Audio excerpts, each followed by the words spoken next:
नमस्कार मित्रों, आज हम हैं महिला ऊर्जा हेल्प डेस्क गोविंदपुरा थाना में। मेरे साथ हैं सहायक उप निरीक्षक सोनिया पटेल मैडम। आइए इनसे पूछते हैं भारतीय न्याय संहिता कानून आया है उसके बारे में और कुछ और भी जानकारियाँ। आइए मुझे कि भारतीय न्याय संहिता के तहत क्या प्रमुख परिवर्तन हुए हैं महिला संबंधी अपराधों में।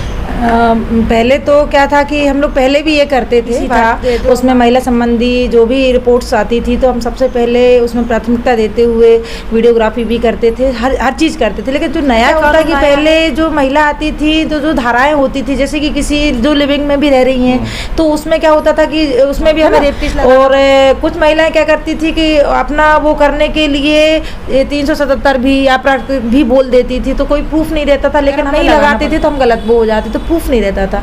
अब क्या हुआ है, नए कानून में ये परिवर्तन आया है कि जो अगर अब जो लिविंग में रह रहे हैं महिलाएं तो उसके लिए जो पुरुष के लिए अब ये नए कानून में है कि 69 के तहत जो हम कार्रवाई करेंगे, जो लिविंग में यानी शादी का झांसा दे के जो लिविंग में रहती थी और अगर उनका वो नहीं हुआ तो वो FIR करवा, तो वो रेप केस नहीं कहलाएगा। धारा 69 के तहत उसमें नए BNS के तहत कार्रवाई करेंगे और प्लस उसमें कम से कम बेनिफिट जेंट्स को भी रहेगा, क्योंकि क्या है इसमें ताली दोनों हाथ से बजती है। कई बार जो महिला संबंधी कई बार महिलाओं के भी कई ऐसे आरोप हैं जो कि झूठे साबित होते हैं, तो ऐसे ये भारतीय न्याय संहिता में ऐसा कोई नियम आया है क्या कि 14-15 दिन के अंदर हम अपनी विवेचना करके FIR को कैंसिल करवा सकते हैं? बिल्कुल, इसमें ये आया है 14 कि हमें अगर लगता है कि ये महिला झूठ बोल रही है, ठीक है। पहले ये था कि भाई वो 181 लगा देते थे तो हमें FIR करना ही पड़ती थी, लेकिन अभी नया नियम ये आया है कि अगर हमें लगता है कि झूठा है और गलत बोल रहा है और किसी का हम जीवन बचा सकते हैं तो उसके लिए हमें ACP से अगर हम मदद लेते, ACP के हमें लेटर देना पड़ता है, वहाँ से हम प्रारंभिक जाँच 14 दिन का हम लोग को दिया गया है कि हम उसमें प्रारंभिक जाँच कर सकते हैं। उसके बाद हम निर्णय लेंगे या हमारे अधिकारी निर्णय लेंगे कि जाँच के बाद जो निष्कर्ष निकलेगा उस पर हम लोग कार्रवाई करेंगे। अगर वो गलत है तो उसके विरुद्ध भी कार्रवाई के लिए अभी नए BNS में ये भी आया है कि ऐसा नहीं है कि हर कार्रवाई पुरुष पे होगी, अब महिला के लिए भी है कि अगर महिला गलत कर रही है तो महिला के लिए भी उसमें धाराएं आ चुकी हैं, उसके तहत हम महिला पे भी कार्रवाई कर सकते हैं। और एक नई चीज़ इसमें एक बहुत अच्छी चीज़ ये आई है कि पहले क्या था कि वीडियो जो इलेक्ट्रॉनिक चीज़ थी उसको वो सबूत नहीं बनाया जा रहा था, लेकिन अब जो नया BNS आया है उसमें इलेक्ट्रॉनिक चीज़ जैसे कि पेन ड्राइव से अपन या वीडियो कोई भी हुआ या मैसेज हुआ है, इसको भी उसमें प्रूफ के उसमें साक्ष्य के रूप में लिया जा रहा है। तो वीडियोग्राफी 24 घंटे के अंदर हमें न्यायालय में भी पेश करना है। उसके लिए BNS के तहत आपके यहाँ पहली कार्यवाही कौन सी हुई है? हमारे यहाँ BNS के तहत 3 जुलाई 2024 को एक कार्रवाई हुई है नकबजनी की। पहले नकबजनी की धारा 354, 454, 380 होती थी, लेकिन अभी जो नया BNS है उसमें धारा जो आई है हमारे नए BNS में 331 और कोष्टक में 4 वो अपने नकबजनी का है और 505A ये नकबजनी की धारा हमने लगाई है, जिसमें हमने 24 घंटे के अंदर चोर को भी पकड़ा। वो नाबालिग था, उसको हमने जब उसकी काउंसलिंग करवाई थी, काउंसलिंग के दौरान जब हमने JJ एक्ट की कार्रवाई भी की, उसको नशा दिला के उस पर कार्रवाई करवाई जा रही थी। एक कोई महिला फरियादी आपके यहाँ ऊर्जा डेस्क में अगर आती हैं तो उनके लिए सर्वप्रथम सुविधाएं क्या उपलब्ध हैं अपने यहाँ जो सबसे प्राथमिक रूप से सहायता दे सकें? सबसे अच्छी सुविधा इधर ये है कि हम लोग क्या है कि जैसी महिला आती है ना, सबसे पहले वो चाहती है, पहले क्या है कि जेंट्स थाने में पहले जाती, पहले ऐसे ब्लेम लगते थे कि हम अपनी समस्या ना तो सुना सकते हैं अच्छे से और सब मजे लेते हैं, ऐसा सुनने में आता था। लेकिन अब क्या ऊर्जा डेस्क बनाया गया तो यहाँ से महिला सेफ भी है, उनकी बातें भी लीक नहीं होती।